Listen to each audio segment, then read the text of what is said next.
Nobody asked me if I wanted to exist. Yeah, one day, boom, there you are, and you think to yourself, why am I here? Well, what do you think? Is there a reason we're here? Do our lives have any real significance? Well, that depends On what? on whether or not God exists. Wait, hold on.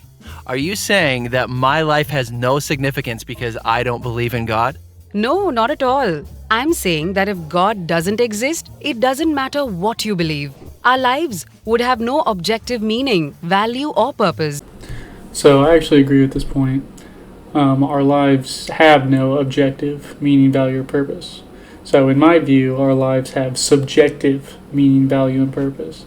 And our lives mean something to us and the people around us. There isn't an entity that bestows those qualities upon us. They're derived from our thoughts and feelings and the thoughts and feelings of those around us. Now, this is just my view, so some atheists would say that actually we do have objective meaning, value, and purpose in some way or another. I don't really know how that works. I don't think that, but there are some people who do think that, because atheism is just one position on one issue. It doesn't describe your entire worldview. Many atheists themselves recognize this. If atheism is true, life is absurd. Okay, and why do they think that? To begin with, if God does not exist, then the physical universe is all there is. Which means you and I are just accidental byproducts of nature. Right, so? That means we were not intentionally designed. So there's no purpose for us being here. Whoa. Okay, so she said a lot right there. So first of all, if God does not exist, then the physical universe is all there is. Why? So I'm making no claim about whether or not the physical universe is all there is. I have no idea if it's all there is or what it would even mean for something to be beyond the physical universe. But they create this false dichotomy where either God exists and there is something beyond the physical universe, or he doesn't and there isn't. Why are these the only two options? Why is there not an option saying that, oh, he doesn't exist, but there is something beyond the physical universe? Well, they don't consider that and don't mention it. They just pose it as either one or the other. And I have no idea if there's something beyond the physical universe, like I said, but they don't either, and they definitely don't know enough to say it's either one or the other, and there's just no other option. So if they're going to just provide a false assertion with no evidence, then I'm just going to say that they don't know that, and they just said it, pulled it out of their ass, so they don't know that. Moving on. Okay, so the next thing she says is that if God does not exist, then the physical universe is all there is, which means you and I are just accidental byproducts of nature. So, wrong. First of all, if there isn't anything beyond the physical universe, that doesn't imply that we are just accidental byproducts of nature. Those two concepts have nothing to do with one another. So I'm just going to give them the benefit of the doubt and say that they meant without God, we are accidental byproducts of nature. But anyways, the wording of this implies that nature makes accidents, which is not correct because nature doesn't have a goal.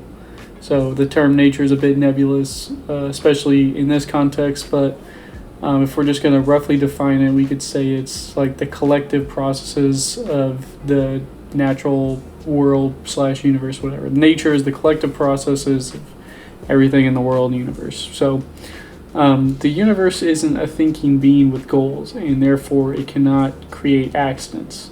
So nature, like it just is what it is. So I'm not saying that would mean we were meant to exist, and it also doesn't mean that we were not meant to exist. We weren't meant to anything. So we just happened to exist, but us existing wasn't the goal. So we are byproducts of nature, sure, in a way, but calling it accidental kind of seems like their way of making it sound bad. But regardless of what they say, it's not really accurate because, again, nature doesn't think or have goals. Okay, so after the accidental byproducts of nature part, she gets to, we were not intentionally designed, which means there's no purpose for us being here. So this is sort of correct, but they forgot to add the objective word before purpose that they used earlier in the video. So I'll repeat that without God, there is an objective purpose, but there is still subjective purpose. So the purpose that we derive ourselves from our own lives. So it doesn't really matter if we have a sky daddy that created us for specific reasons or not. We can still feel that we have a purpose and create our own purpose to fulfill in this world. So a purpose that matters to us and the people around us, which would probably be more satisfying than existing to worship. Like, I can't think of anything much sadder than thinking you're created to be a simp. So I don't know what makes that better than finding your own purpose or cause in the world that really matters to you specifically. They don't say anything about that. They just imply that having objective purpose bestowed by God is the only kind of purpose that really matters. Whoa. It gets worse. If God does not exist, there is no absolute standard of moral value. You've heard of Richard Dawkins, the atheist. He points out that in a materialistic universe, there is at bottom no design, no purpose, no evil, no good, nothing but pointless indifference. So you're saying atheists can't be good people? No, I'm not saying that. Many atheists live good lives. What I'm saying is, atheism fails to provide an objective basis for saying any particular action is good or evil. Oh, come on. After millions of years of sociobiological evolution, humans have developed a sense of morality. We all know it's good to feed a hungry child and bad to torture someone for fun. Of course we do, but that's precisely what atheism cannot explain. If there's no God, then what we consider right or wrong is nothing more than an accident of evolution or a human social convention. So what? I'm good with that. Really? Evolution implies survival of the fittest, not morality. And social convention means that racism, intolerance, and cruelty are not really wrong. They just happen to be unpopular. Okay, so she starts with, it gets worse. If God does not exist, it means that there is no absolute standard of moral value. So first of all, she says it gets worse, but it's not so bad thus far. So we have no objective meaning, value, or purpose, but we still have the subjective versions of those. We have physical universe is all there is, which they can't prove, and even if the physical universe is all there is, we all live in the physical universe. Who cares if that's all there is? I mean, unless you believe in God, then you probably do care a lot about if that's all there is, but I don't really care. Then we got the accidental byproducts of nature, which, like I said, that's kind of a flawed statement because nature doesn't make accidents. And then finally we have no intentional design and no objective purpose reiterated. So far I think we'll be alright. And she says atheism fails to provide an objective basis for morality, which, of course, atheism is a single position on a single issue, being that God does not exist. So obviously it wouldn't say anything about morality. And she says atheism cannot explain morality. Once again, single position on a single issue doesn't have anything to do with morality. Okay. Next she says if there is no God, then what we consider right or wrong is nothing more than an accident of evolution or a human social convention. So once again, this implies evolution is a thinking being or entity as they did with nature earlier. Evolution simply describes the process by which organisms are thought to have developed and changed from earlier forms. So therefore, morality isn't an accident of evolution, but simply a consequence of it. And then furthermore, adding social convention to this is redundant because social conventions would also be a consequence of evolution, if evolution describes the process by which organisms developed and changed over time. Okay, next he says, evolution implies survival of the fittest, not morality. And social convention means that racism, intolerance, and cruelty are not really wrong. They just happen to be unpopular. So evolution implies survival of the fittest, but one of our attributes that makes us the fittest is morality. Of course, not the objective morality they mentioned earlier, because that doesn't exist, but the subjective morality that we use every day to navigate our lives. So most people don't want to cause harm to others, and most people don't want harm caused to them. So this basic aversion to being harmed and harming others, most humans have this. It's part of what makes our species able to work together towards avoiding harm and improving our lives. So looking at our laws, some of the worst crimes with the worst punishments are crimes that cause the most harm to others. instituting laws that generally align with the morality of the population to protect people from being harmed is something that has helped our species become as dominant as it is. By creating rules to make living in society together safer and more tolerable, that creates more opportunities to work together and achieve greater things. Now, of course, it's a lot more complicated than that, and it doesn't always work out because, once again, morality is subjective, and not everyone agrees on what is and isn't moral, and other people just don't care. But the point is that morality and survival of the fittest are two completely compatible concepts. Okay, so moving on. Racism, intolerance, and cruelty are not really wrong in the sense that there aren't objective laws carved into the fabric of the universe that says they're wrong.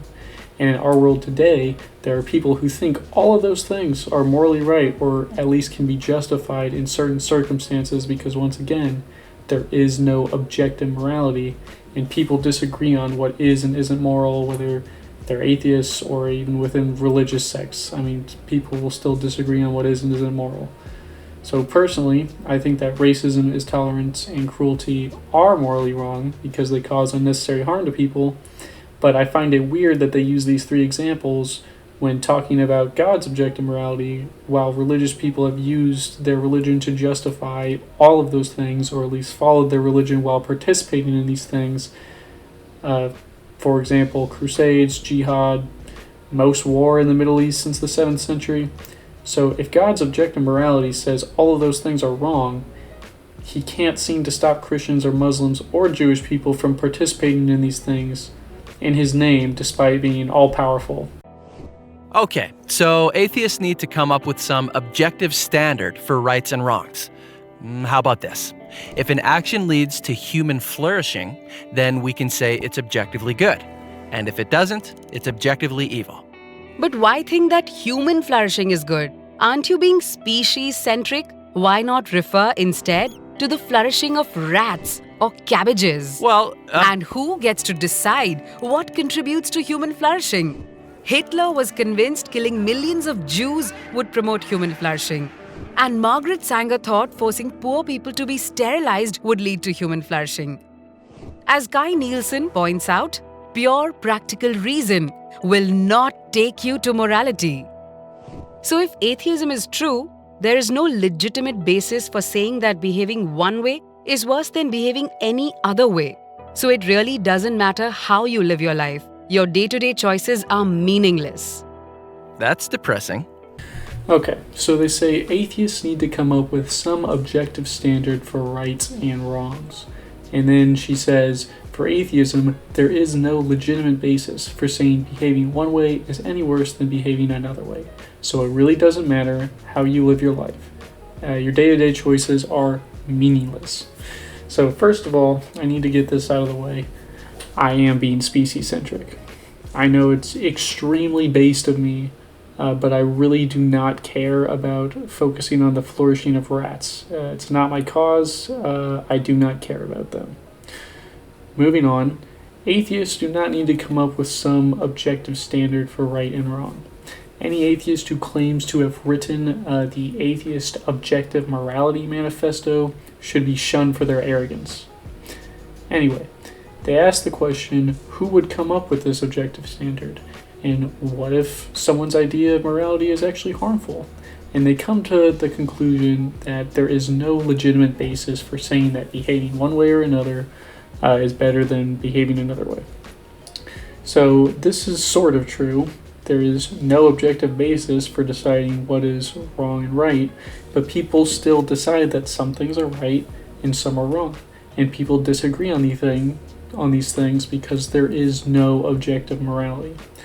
What we do have is subjective morality.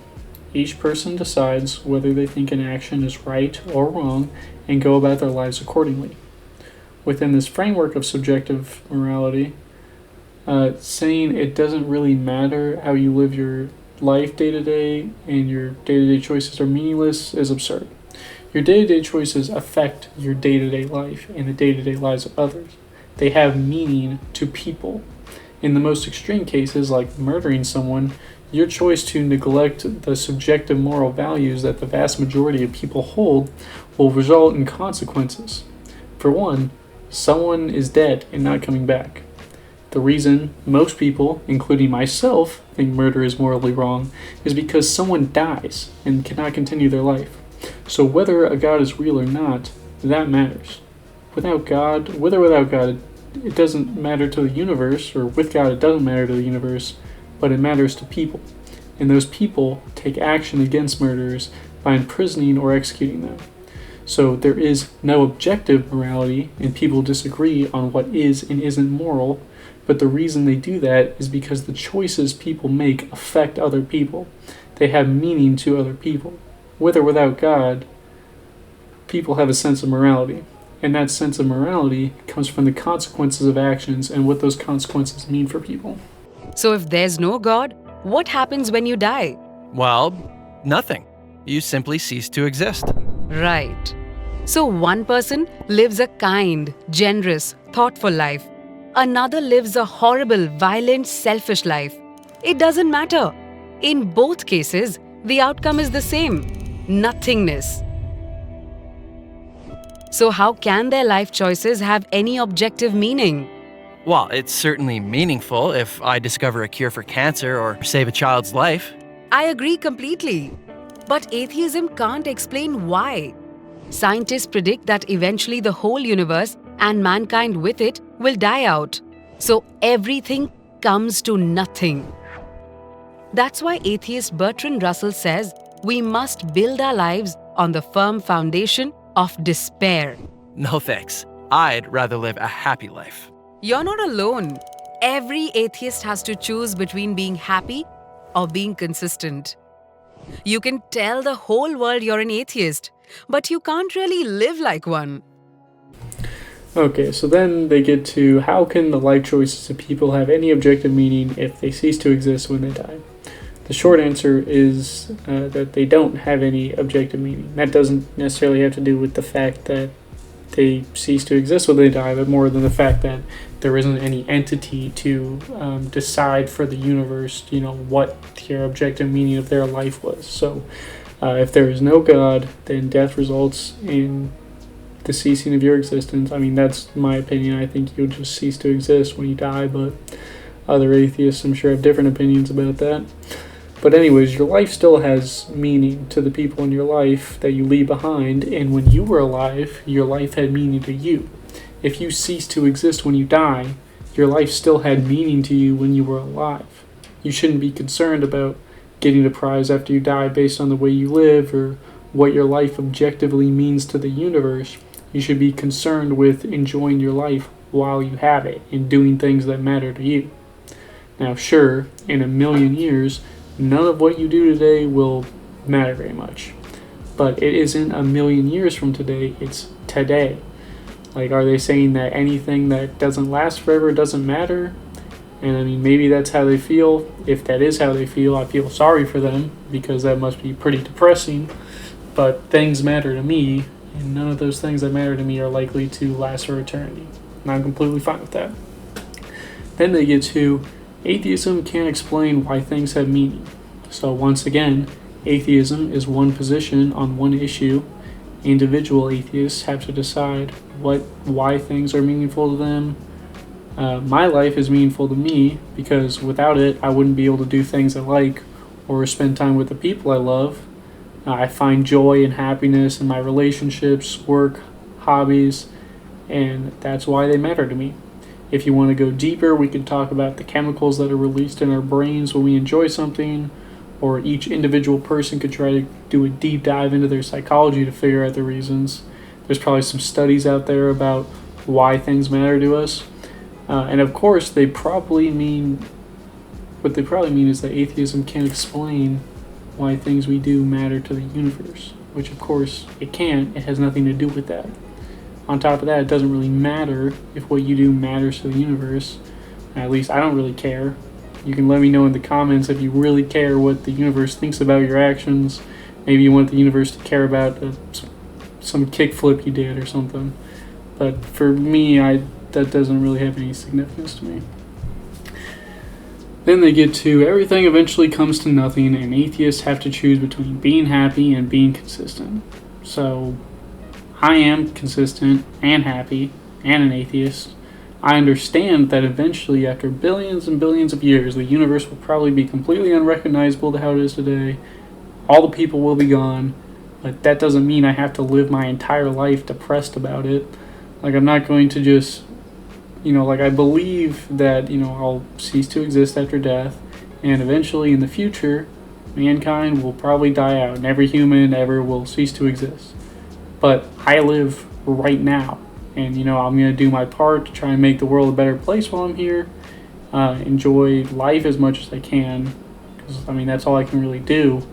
But are they just expecting that all atheists just have to be depressed constantly all the time about the fact that everything has to come to an end, all the people's lives, all the people that ever will live, their lives will end and cease, and I'm just supposed to spend my entire life like depressed about that? No, that's retarded. The finity of life makes it worth living, and just being depressed about the fact that it's going to end is a waste of time. And besides, really think about it. Let's say you got to heaven, where everything is perfect, and there is never any problems or conflicts or whatever.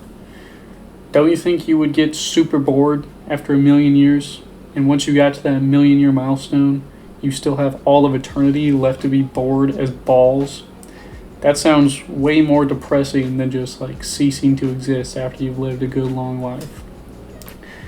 Then they say, you can tell the whole world you're an atheist, but you can't really live like one.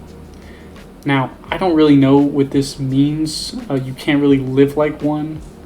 There's so many different types of atheists, so many different shapes, sizes, colors. They all live in different ways, so there isn't really one way to live as an atheist. And I don't know what they think that means that they're supposed to live. I'm guessing they just think that means that you just have to be depressed constantly all the time. Which I don't know how they would even know that because they aren't one. But I think that's just kind of a really stupid thing to say. It doesn't make a lot of sense. And that's so easily unprovable because, well, I am an atheist. As far as I'm aware, I'm being pretty consistent. I'm thinking all of the things they say I should think, but I'm still happy and I still am one. So they basically close out the video with what it means if God is real in terms of the above points, and end it with Christians can be happy and consistent and atheists cannot. Then they slap you with a Jesus quote. So I hope I made it clear that you can be an atheist and consistent and happy. I managed to do it, so you probably could too if you are one. Anyways, thanks for watching. Let me know in the comments if you think I'm dumb or whatever. See you in the next one.